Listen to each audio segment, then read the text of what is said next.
Hello, and thank you for joining me.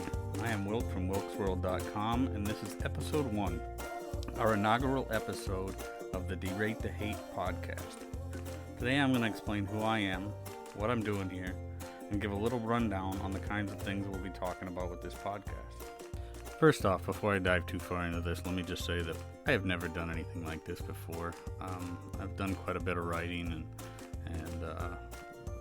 most of it very amateurish stuff, but as far as recording anything, I don't know how all this stuff works. I'm trying to figure it out as I go, so please bear with me, and we'll kind of get through it together. But I can promise you guys we've got some good stuff coming up in this episode and then in future episodes. But as far as my equipment, the way I sound, the way my voice is, I know it's not going to be beautiful, but hopefully I can get my point across, and hopefully it brings some kind of value. So with that said, let's get to it. Me, I'm just an average guy with an average outlook on life, I think. Built from years of experience doing multiple things, living multiple places, encountering all kinds of people, and making plenty of mistakes along the way. Learning from our mistakes is how we attain wisdom, and as someone who's made more than my share, I'm hoping to pass along some of that wisdom to the listeners of this podcast. So what is it that I'm trying to do with this podcast? Well, just like the title states, derate the hate, take it down a notch.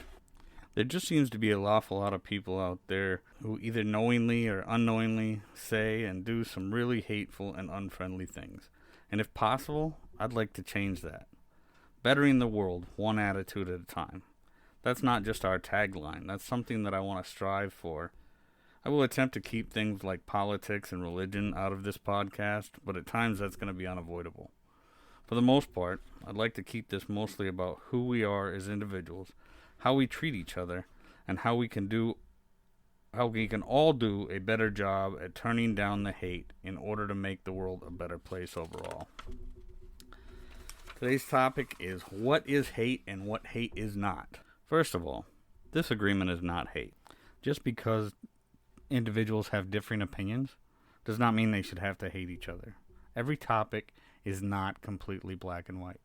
There are different variations of everybody's opinions, and we need to get back to a point where we can, as individuals, agree to disagree. Forced acceptance of other people's or opposing viewpoints in and of itself is hateful. What am I talking about?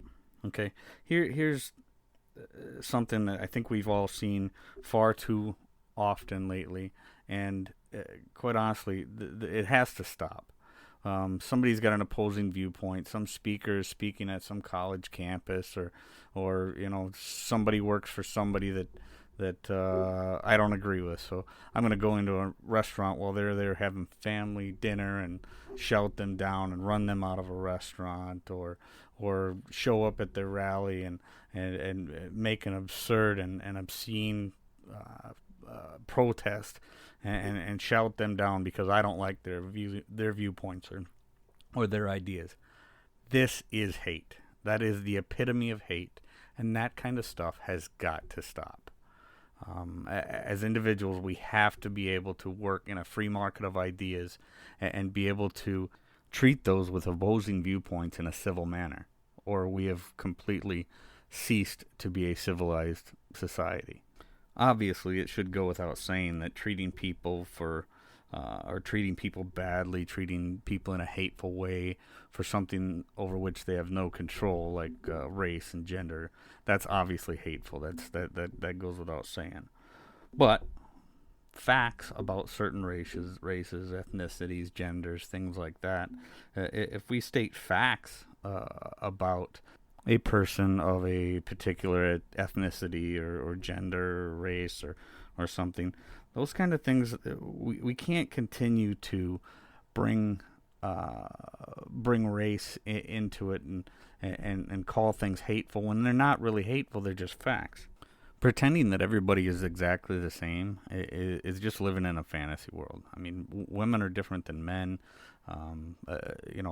People from the United States are different than people from Europe. We have different cultures. We have different lifestyles, And that's just the way that it is. And if we can't speak rationally about the difference between people and the factual differences between say men and women, without being called a sexist or a xenophobe or a racist or something of the like, and try to pretend that everybody is exactly the same, we're just fooling ourselves. It's not.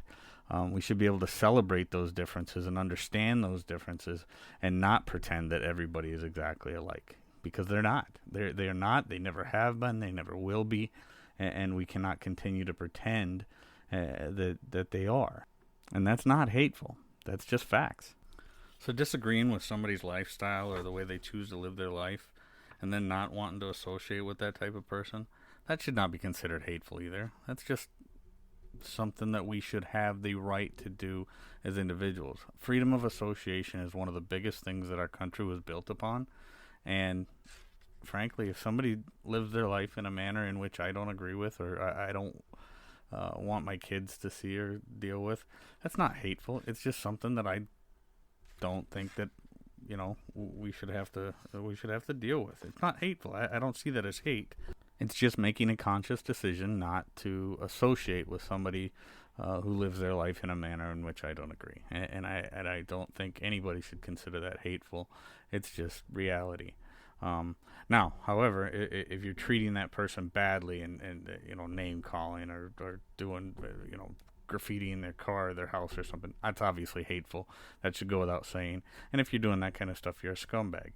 But choosing not to associate with them, let people live their lives as they want to live their lives, and we all just move on. So I mean, those kind of things, we have to get beyond the idea that we have to associate with everybody no matter what, and everybody's going to be this big kumbaya society. That's just not going to happen. But we also want to make sure that it's not a hateful society either. So everybody doesn't have to associate with everybody to pretend that that things are not in some way something that they are truly not. But we do have to treat each other in a civil manner. We all have obligations as human beings to treat each other with everybody, every human being. I don't care who they are, with dignity and kindness. Now, this does not mean we have to accept, praise, or agree with every aspect of each other's lives, lifestyle, life choices, opinions. My choices might be right for me and my family, and yours for yours. But, ultimately we just have to understand that we have to treat each other with dignity, no matter what those lifestyle choices are, and how I choose to live my life, and how you choose to live your life. I don't have to accept everything that you do. I don't have to like everything that you do. But I do have to treat you with kindness, and in return you have to treat me with kindness. It really comes down to this. Everyone makes choices. Most of those choices have consequences. I don't have to agree with everything about you, and you don't have to agree with everything about me. And that is okay. We just need to not treat each other badly. Treat each other well. Treat each other with kindness. Treat each other with respect. And things will be fine. So that's just a small taste of what the Derate the Hate podcast is going to be like. Most of the things I just talked about, we're going to do a deeper dive into in later episodes. And a lot of what I'm going to be doing is just going to be stream of consciousness, kind of talking about different topics and how we need to treat each other as individuals, and how we need to do a better job at getting along with each other if we have any chance of continuing on as a civilized society. But with everything that's going on in the news, and if it bleeds, it leads, and it's always anger and craziness and everything else, I want to end each one of our episodes with a Good Samaritan or good deed story that I read along the way. I read a lot of articles each week, and I'm looking every day for articles that are just feel-good articles, things that stand out. And right now, with the troubled times that our country is facing, there's an awful lot of good out there amongst all the bad that we generally see on the news. And this week I read an article about a gentleman named Gerson Pinzon, owns a restaurant named Fuego Latino up in Lancaster County, Pennsylvania. And during this tragedy, he knows a lot of people have fallen on hard times, so he's trying to get out there and get as many meals to people who need them as possible. Not looking for any recognition for it, just just doing what he can to get them a good meal, some vegetables, some starch, some protein, and like he said, he it's a labor of love for him, it's just something that he feels he needs to do. It makes him feel like he's feeding his family, but he's feeding a whole lot of other families in the process. So very, very cool, very neat thing to do. And if you ever get up that way in Pennsylvania, you should check out Fuego Latino. So with that, I'm going to wrap up episode 1 by saying thank you very much for listening. When it is safe to do so, get out there, be kind to each other, be grateful for everything that you have, and remember, it's up to you to make each day exactly what you want it to be.